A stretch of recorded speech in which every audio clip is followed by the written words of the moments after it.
والمدرسة مهم جدا في تعليم الأطفال. تختلف التقاليد والممارسات في المدارس بين البلدان والثقافات، لكن التواصل الجيد أمر مهم أينما كان. من المهم أن يكون هناك تواصل جيد بين المنزل والمدرسة، حيث يكون الاحترام هو المبدأ التوجيهي.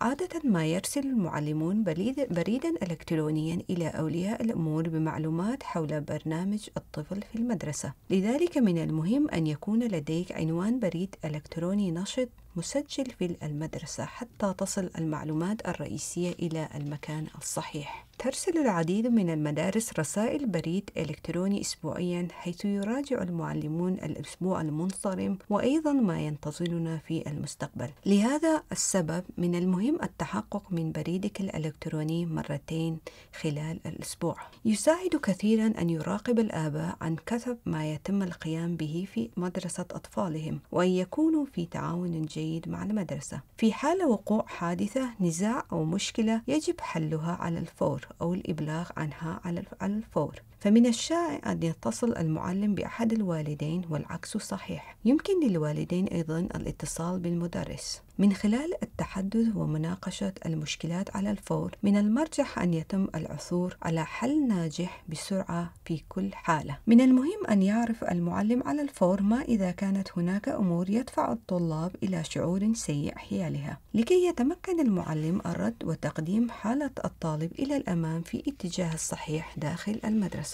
يأخذ الطلاب استراحة مرتين يوميا على الأقل في معظم الحالات. خلال فصل الشتاء من المهم الحضور إلى المدرسة يوميا وهم يرتدون ملابس ملائمة مع الطقس. يشارك العديد من الطلاب الأكبر سنا أيضا في الرياضات المنظمة أو أنشطة ما بعد المدرسة. أظهرت الأبحاث أن المشاركة فيها لها تأثير إيجابي على الأطفال. تأكد من معرفة الأنشطة المتوفرة في منطقتك. في أجزاء كثيرة من البلاد توجد مراكز ترفيهية فعالة، حيث يمكن للطلاب الصغار البقاء بعد المدرسة والمشاركة في العمل المنظم. من الجيد والممتع أن تكون هناك لدى مدارس الابتدائية لجان أولياء الأمور نشطة، حيث يمكن للوالدين المشاركة في المجالس والمشاركة في العديد من الأنشطة الترفيهية المتعلقة بالعمل المدرسي. يتم أيضا اختيار ممثلي الفصل من بين الآباء الذين ينظمون أحداثاً ومناسبات للأطفال في فصولهم. تقام أمسيات الفصل من أجل المتعة، وبعضهم يذهبون معاً في جولات على الدراجة والاستكشاف والمزيد من الأنشطة الترفيهية. من المستحسن مشاركة أكبر عدد من الآباء والأمهات في عمل الفصل. إنها دفعة معنوية قوية لجميع الأطفال من أجل المعرفة على الوالدين. في التقويم المدرسي لكل مدرسة يمكنك رؤية أيام معينة يتم تمييزها بشكل منفصل كدليل على التقاليد والعادات في العمل المدرسي، وتشمل هذه يوم الكعكة بولو داغور وأربعاء الرماد أوشكو داغور.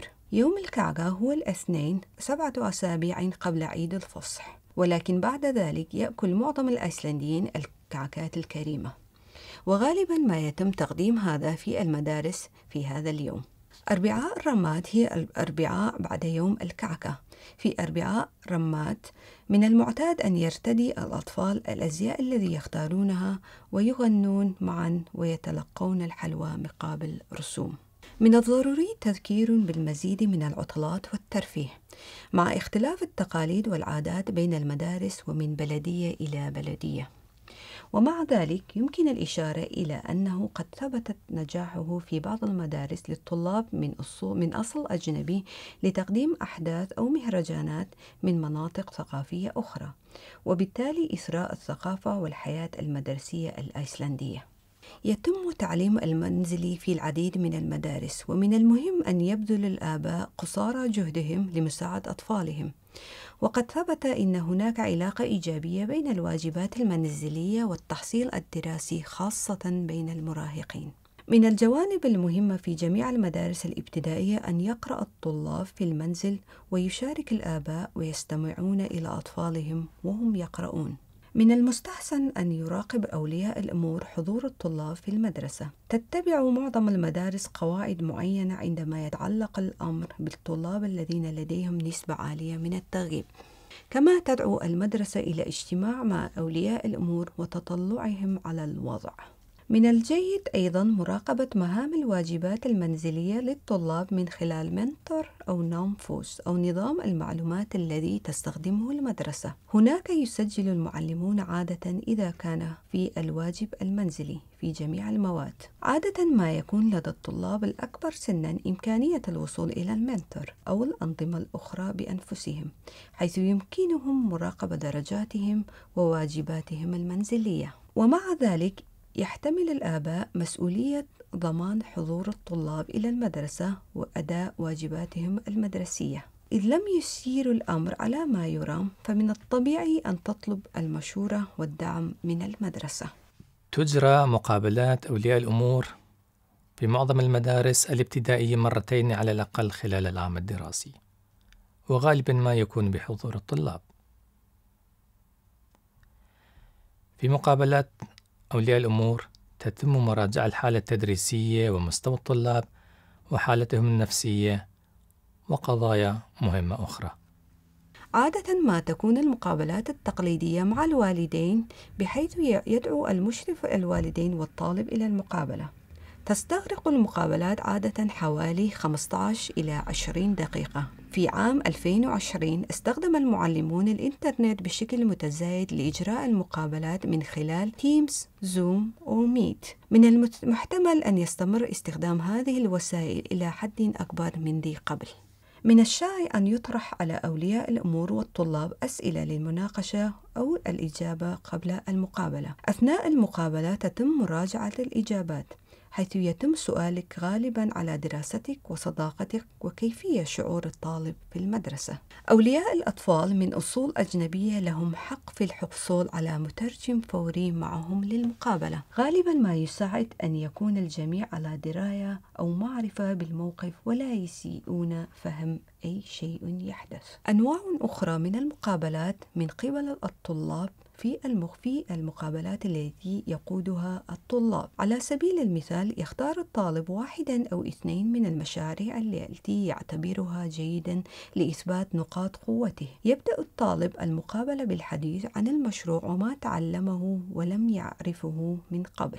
تهدف المقابلة إلى تحفيز الطالب وزيادة ثقته في قدراته الخاصة. مقابلات الزيارة هي نوع آخر من المقابلات الوالدين. كما يوحي الاسم، هذه الزيارة المعلم للطلاب وأولياء الأمور، حيث تتم مناقشة العام الدراسي. هذه طريقة مثيرة للمعلمين للتعرف على أولياء الأمور والطلاب في المنزل. نأمل أن يكون معرفتك بمدارس البلد جيدا. لا تخف من طلب المعلومات التي تحتاجها من معلمي الطفل أو الآخرين من موظفي المدرسة، فلا شك كلما زادت معرفتك زادت احتمالية أن يكون تعليم طفلك ممتعا وناجحا. حظا سعيدا جميعا. تجرى مقابلة أولياء الأمور في معظم المدارس الابتدائية مرتين على الأقل خلال العام الدراسي، وغالبا ما يكون بحضور الطلاب. في مقابلات أولياء الأمور تتم مراجعة الحالة التدريسية، مستوى الطلاب، والحالة النفسية وقضايا مهمة أخرى.